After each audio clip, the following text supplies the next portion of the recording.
Good morning विद्यार्थिनी बहनों। कक्षा 10 विषय हिंदी पद्य 3 सवैये, जिसमें हमने 2 सवैये की चर्चा की थी और 2 बाकी थे, तो आज हम उनकी चर्चा करेंगे। तो तीसरा सवैया, जिसमें रसखान कहते हैं कि कृष्ण, कृष्ण की रूप माधुरी और कृष्ण की बांसुरी इतने मनमोहक है कि हर कोई व्यक्ति उसके बस में आ जाता है। मानो कि जब भी कृष्ण बांसुरी बजाते हैं तब उस बांसुरी की धुन को सुनकर गाए और ब्रजवासी मंत्रमुग्ध हो जाते हैं। किसी ने मानो हर एक पर कोई जादू टोना कर दिया हो, ऐसा सब महसूस करते हैं। तो कृष्ण की लीला का ये वर्णन तीसरे सवैये में रसखान ने किया है, तो अब हम उसे देखें। जा दिन ते वह नंद को छोहरो या बन धेनु चराई गयो है।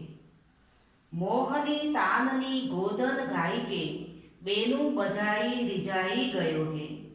ताही धरी कछु टोना सो कई रसखान हिये में समाई गयो है। कोऊ न काहू की कानी करे सिगरो ब्रज बीर बिकाई गयो है। रसखान कहते हैं कि जादिन ते यानी कि जिस दिन से नंद को छोरो यानी कि नंद बाबा का बेटा, नंद बाबा का लड़का यानी कि कृष्ण वन धेनु चराई गयो है, यानी कि वन में गाय चराने के लिए गया था और वहां पर मोहिनी ताननी गोदन गाय के बेनु बजाई रिजाई गए। वहां पर बेनु बजाकर यानी कि बांसुरी बजाकर उसके मोहिनी ताननी यानी कि सम्मोहक धुन में सभी गायें जो है वो भी प्रभावित हो गई है और पूरे ब्रज जो है वो ब्रजवासियों को भी उन्होंने अपनी ओर खींच लिया है, आकर्षित कर लिया है। सभी उनकी बांसुरी की धुन सुनकर वहां पर मंत्रमुग्ध हो गए हैं। ताही दरी कछु तोना सो कई रसखान हिय में समाई गए। रसखान कहते हैं कि मानो कि कोई व्यक्ति ने किसी पर जादू टोना कर दिया हो और उस जादू टोने से व्यक्ति प्रभावित हो जाता है, मंत्रमुग्ध हो जाता है, वैसे ही यहाँ पर कृष्ण की मुरली का जादू, उसका प्रभाव, जिसकी वजह से सबके हृदय में वही मुरली की गूंज जो है वो सुनाई देती है। किसी को किसी की परवाह नहीं है, सब कृष्णमय बन गए हैं। कोऊ न काहू की कानी करे सिगरो ब्रज बीर बिकाई गए। कोऊ न काहू कानी करे यानी कि किसी को किसी की भी परवाह नहीं है, चिंता नहीं है। और सिगरो ब्रज बीर यानी कि सिगरो यानी कि समग्र ब्रज भूमि, और समग्र ब्रज भूमि में रहने वाले हर एक व्यक्ति, हर एक मनुष्य और यहाँ तक कि प्राणी, मैं तो कहूंगी कि समग्र सजीव सृष्टि ब्रजभूमि की जो कृष्ण की बांसुरी की धुन से मंत्रमुग्ध हो गई है और सब उनके अधीन हो गए हैं, ये भाव यहाँ पर तीसरे सवैये में बताया गया। चौथा सवैया, जिसमें गोपियां कृष्ण के प्रति उनका जो प्रेम है उसे प्रकट करती है और अपने अनन्य प्रेम और भक्ति भावना को व्यक्त करती है।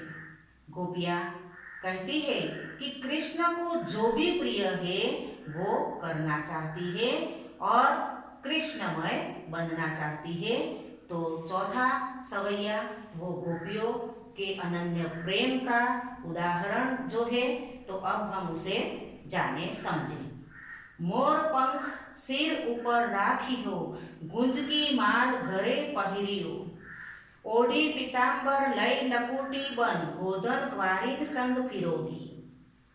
भाव तो वो ही मेरो रसखानी सो तेरे कही सब सांग भरोगी। पै मुरली मुरलीधर की अधरान धरी अधरा न धरोगी। बच्चों, यहाँ पर गोपियां जो है वो कृष्ण का स्वांग रचना चाहती है और कृष्णमय बनना चाहती है, तो क्या क्या करेगी कृष्ण के लिए? तो पहली पंक्ति में बताया गया है कि मोर पंखा सिर ऊपर रखियो, यानी कि मोर पंख अपने मस्तक पर धारण करेगी। जिस प्रकार कृष्ण मुकुट पहनते हैं और मुकुट में हमेशा मोर पंख लगा रहता है, तो ये मोर पंख जो है वो कृष्ण को प्रिय है। तो वही मोर पंख वाला मुकुट बनाकर गोपियां जो है वो भी अपने सिर पर उसे धारण करना चाहती है। गुंज की माल गले पहनोगी, गुंजे की माला वो अपने गले में पहनना चाहती है। गुंजा यानी कि जिसे गुजराती में हम चनौठी कहते हैं, जो लाल रंग की आती है और उसकी माला बनाकर पहना जाता है। तो ऐसी गुंजों की जो माला है जिसे कृष्ण धारण करते थे, तो वही माला गोपियां भी अपने गले में धारण करना चाहती है। ओढ़ी पीताम्बर लय लकुटी बन गोदन ग्वारीन संग फिरोगी। ओढ़ी पीताम्बर यानी कि कृष्ण जिस प्रकार पीले रंग का वस्त्र अपने शरीर पर धारण करते थे, वैसे ही गोपियां भी पीले रंग का वस्त्र धारण करेगी। लय लकुटी, कृष्ण जिस प्रकार हाथ में लाठी लेकर गाय चराने वन में जाते थे, तो गोपी कहती है कि हम भी यहाँ पर हाथ में लकुटी लेकर ग्वाल वालों के साथ वन में गाय चराने के लिए जाएंगे, वन वन भटकेंगे। भाव तो वो ही मेरो रस खानी, सो तेरे कहे सब स्वांग बरोगी। भाव तो यानी कि यहाँ पर रसखान कहते हैं कि जो कृष्ण को पसंद है, जो कृष्ण को अच्छा लगता है, वो सब स्वांग यानी कि वो सब रूप जो है वो यहाँ पर गोपी धारण करेगी, गोपियां धारण करेंगी।